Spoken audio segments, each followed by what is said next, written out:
Oi cinéfilos, meu nome é Carolina e bem-vindos a mais um vídeo do Assista um Filme. No vídeo de hoje eu vim falar sobre um dos lançamentos dessa semana, que é o filme Boa Sorte, Divirta-se e Não Morra. Um homem do futuro chega a uma lanchonete em Los Angeles, onde precisa recrutar a combinação perfeita de clientes para se juntarem a ele em uma missão para salvar o mundo da ameaça terminal de uma inteligência artificial rebelde. O longa tem direção de Gore Verbinski e roteiro de Matthew Robson, trazendo uma sátira em um cenário apocalíptico para falar sobre os perigos das novas tecnologias, em principal sobre a inteligência artificial. E bom, eu acho que só pelo pôster do filme já dá pra entender bastante qual que vai ser a vibe do restante da história, e é exatamente isso, se apoiando muito nessa coisa caótica, nessa imprevisibilidade. O filme já começa assim, jogando a gente dentro da história, sem muitas introduções, realmente já acompanhando esse homem entrando na lanchonete e fazendo um grande discurso sobre o futuro e como o futuro tá perdido e como a culpa é de todo mundo e que algo precisa ser feito para reverter isso,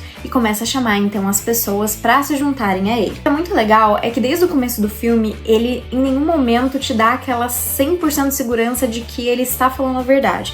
Então deixa muito aberto assim pra gente realmente se questionar de será que esse homem realmente veio do futuro ou será que ele só é um doido aí entrando na lanchonete? E eu sempre acho muito legal quando a gente consegue ver conversas entre filmes ou algumas pequenas referências ou de certa forma um filme lembra você de outro, e aqui em particular esse começo me lembrou muito um filme que eu gosto muito, que se chama Dog Day Afternoon, ou Um Dia de Cão, em que a gente tem um Al Pacino também nesse mesmo nível de caos, entrando dentro de um banco pra assaltar esse banco, e lógico que as coisas não saem como planejadas, e eu acho que eles carregam aqui, né, tanto o personagem do Sam Rockwell, que é o protagonista, quanto o personagem do Al Pacino em Dog Day Afternoon, esse mesmo nível de intensidade caótica. E então o homem do futuro passa a juntar as pessoas pra fazer parte aí dessa missão, pra tentar salvar o futuro, e é muito legal que ele já deixa claro que não é a primeira vez que ele tá tentando fazer uma combinação que dê certo, que dentro daquela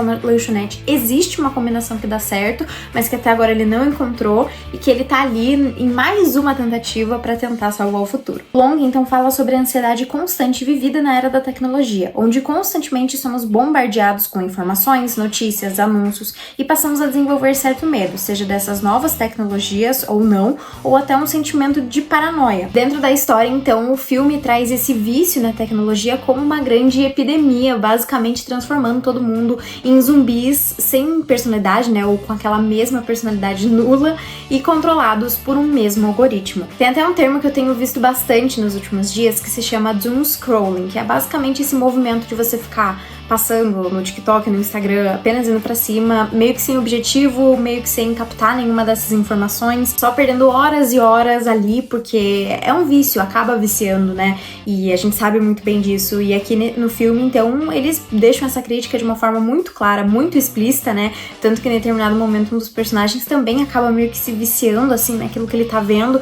Não são conteúdos necessariamente interessantes, muitos deles a gente vê dentro do filme que são claramente gerados por inteligência artificial, né? Muitos deles não trazem qualquer tipo de conteúdo mesmo pra gente, mas a gente acaba ficando preso ali naquilo por horas, né? E o filme realmente passa tudo isso, deixa muito claro essa sensação. Com isso, o filme também deixa muito explícito que essas novas tecnologias estão, de certa forma, ferindo muito a experiência humana, né? A experiência de viver, de tocar grama, de respirar ar, de criar novas conexões, né? E que muitas vezes acaba isolando as pessoas, né? E acho que também tem muito a ver com o medo, com a paranoia que cresce ali dentro por conta dos conteúdos consumidos, né? Mas que também acaba deixando a gente meio adormecido, digamos assim, né? Então as pessoas já não sentem mais os impactos da vida, né? E não vivem a vida realmente, né? Não vivem suas falhas, não vivem suas emoções, e não só não vivem, mas muitas vezes preferem não viver essas coisas, né? As coisas ruins da vida, as coisas boas, porque essas coisas ruins, elas são necessárias, né? A gente precisa passar por elas pra amadurecer, pra crescer como pessoa, e dentro do filme mostra, assim, um momento em que a humanidade prefere simplesmente não ter isso, não ter essas falhas, não ter essas emoções e só ver meio que adormecido. Os desafios enfrentados pelo grupo pra conseguir cumprir a missão vão gradualmente se tornando cada vez mais insanos, sendo basicamente prompts mal formulados pela inteligência artificial, criticando assim a ineficácia da inteligência artificial artificial, né, e até mesmo fazendo referência a um período que Hollywood passou muito recentemente, que foi a greve dos roteiristas, né, que foi muito motivada essa coisa de a inteligência artificial não consegue substituir a mão humana, né? Indignação, enfim, de muitos roteiristas e depois dos atores também, muito por conta disso. Se eu tivesse que descrever o filme, eu diria que ele é uma mistura quase que perfeita de Black Mirror, a série, com o filme É o Fim, do James Franco e do Seth Rogen. Eu acho que ele combina as críticas feitas na série, que são críticas muito atuais, né? E que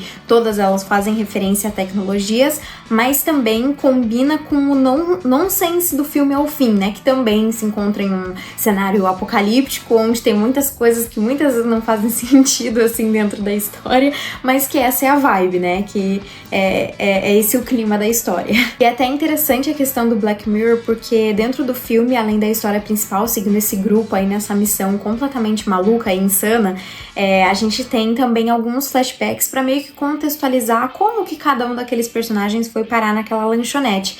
E esses flashbacks lembram tanto vários episódios de Black Mirror. Assim, chega eu quase poder intitular um episódio e falar, nossa, é a mesma coisa, só que em vez de ir pra um lado dramático, que é o que a série acaba fazendo, ele vai pra um lado extremamente cômico de comédia. E o grande destaque aqui dentro dessa história fica pro Sam Rockwell, que faz o protagonista dessa história, e realmente eu acho que ele tá excelente dentro do papel, e eu digo pra vocês que o Sam Rockwell é um ator que vem me deixando muito interessada nos últimos tempos, assim, porque eu acho que ele consegue escolher papéis muito diferentes entre si, e esse aqui eu acho que é um dos mais diferentes, porque é um personagem completamente maluco. Ele interpreta, então, esse viajante do tempo que carrega as marcas de vários passados mal executados, mas também tem um certo caos e imprevisibilidade. E é muito engraçado, considerando que, teoricamente, ele já viajou no tempo, já viveu aquela realidade várias e várias vezes, mas ainda assim ele carrega com ele essa coisa de a gente não sabe o que vai acontecer, a gente não sabe o que ele vai fazer. E até a missão que eles têm que enfrentar, apesar de ter um destino ali, é um pouco incerto em vários momentos. E ele faz tudo isso com um jeito extremamente agitado que em nenhum momento passa confiança. Tanto que a gente duvida desse personagem várias e várias vezes ao longo da história. Mas ao mesmo tempo, pelo personagem já se mostrar cansado, digamos assim, de viver aquela noite várias e várias vezes, ele acaba também sendo muito determinado ainda assim pra conseguir concluir aquela missão, pra conseguir salvar o futuro, e de certa forma essa determinação acaba carregando a gente o restante do filme, né? Fazendo com que a gente torça ali pelo personagem e pela missão que ele tá tentando cumprir. Mas apesar de ser um filme extremamente divertido, eu acho que ele tem vários momentos muito alongados e lentos e que te tiram de dentro da história, e esses momentos são os flashbacks dos personagens. Eu entendo que eles quiseram fazer algo que me remeteu muito com o que foi feito em A Hora do Mal, né? Filme de terror que a gente acompanha ali as diversas perspectivas dos personagens sobre o que tá acontecendo. Porém aqui, apesar deles tentarem contextualizar, são histórias que não são muito interessantes, né? Como eu falei, lembram muito as histórias que a gente viu em Black Mirror. Não são histórias tão engajantes e elas fazem uma quebra no ritmo que estava acontecendo. E você tem esse personagem completamente insano chegando nessa lanchonete, muito agitado e falando, precisamos salvar o futuro, precisamos fazer um grupo aqui e essa missão tem que ser feita agora porque senão o futuro não vai acontecer e tudo precisa ser feito. E aí tem uma pausa muito longa pra contar sobre os personagens no seu passado. Essas histórias até que se conectam no final, mas não sei se tinha essa necessidade, assim, de contar essas partes. Acho que tinham formas de adaptar isso de uma forma melhor, que não precisasse contar tanto assim sobre esses personagens. E elas realmente quebram a nossa conexão com a história, né? Os personagens isolados não são tão interessantes quanto eles em grupo, interagindo entre si, além de que prejudica realmente o senso de urgência dentro da história. Mas ainda assim, eu sinto que esse é um filme que ele entrega justamente o que ele promete, que é um filme divertido. É um filme, de certa forma, despretensioso até, e maluco, e eu acho que ele é justamente isso. Eu acho que tem uma coisinha ou outra ali dentro da história que eu acho que podia ter sido melhor, ele podia realmente ter menos tempo de duração, acho que ele se alongou muito em alguns momentos, né?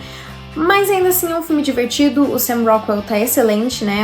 As interações do grupo ali são muito divertidas e eu acho realmente que se você gosta de filmes como É o Fim e filmes assim que vão pra esse lado mais maluco, você vai acabar gostando desse aqui, porque é muito divertido, assim, tem momentos muito interessantes. Mas bom, pra mim esse filme tem uma nota 7 e ele vai estar disponível nos cinemas no dia 23 de abril, nesta quinta-feira. Então foi isso, pessoal. Se você gostou do vídeo, não esquece de curtir, compartilhar e comentar o que você achou de Boa Sorte. sorte, divirta-se, não morra, um título extremamente longo. Também deixa aqui nos comentários qual que é o seu filme de apocalipse favorito, né? E qual filme agora de 2026 que você tá mais ansioso pra estreia. Então foi isso e até o próximo vídeo.